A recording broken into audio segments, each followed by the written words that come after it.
We've been told that a cancer patient is worth about $1.2 million to allopathic medicine now before they pass. And sadly, during that period of time, there's no quality of life for most of them. We know the real statistics, and that's that 97% of all cancer patients who undergo chemotherapy are dead in 5 years. The American public doesn't know those facts. I interviewed the people that did that study, so I know that it's true.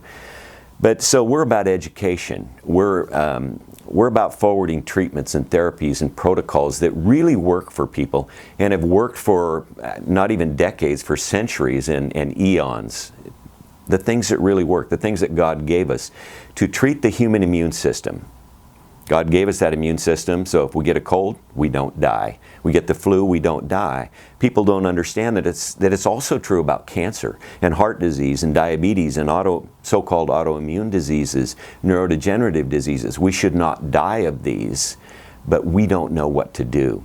So it is, in the final analysis, truly all about education.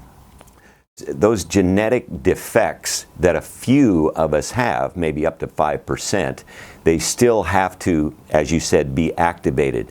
Angelina Jolie, they told her that she had like an 80% greater possibility of getting breast cancer. That was wrong to begin with, because they based it on a bell curve and put her right at the top.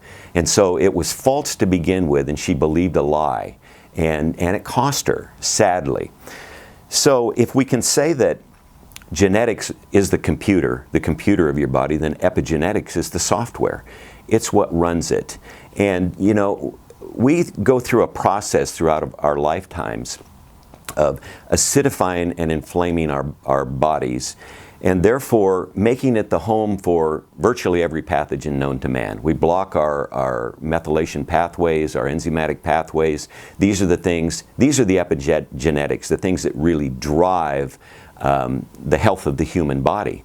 And yet we pollute them over time, and that's why we break down. That's why those defective genes, if in fact we have them, then are manifested at that time.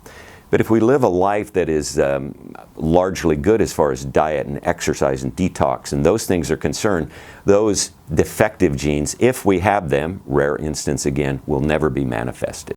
I was raised, I'm getting kind of old now, but I was raised in the 50s and the 60s, and we were always taught, you know, when you get sick, you go to the doctor, right? The doctor knows, and you do what the doctor says without question. Well, we did that.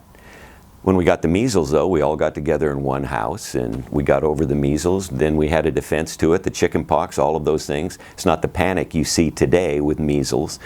And we all got well, and we all strengthened our immune systems through that. But we believe in doctors. You know, doctors go to school for how many years? After, you know, college, internship, you know, an additional 8 years or whatever it is, they go heavily in debt. And so we think, boy, these guys are serious, and gals who become doctors. And they are smart people. They have to be smart people to earn that MD degree or ND or chiropractic.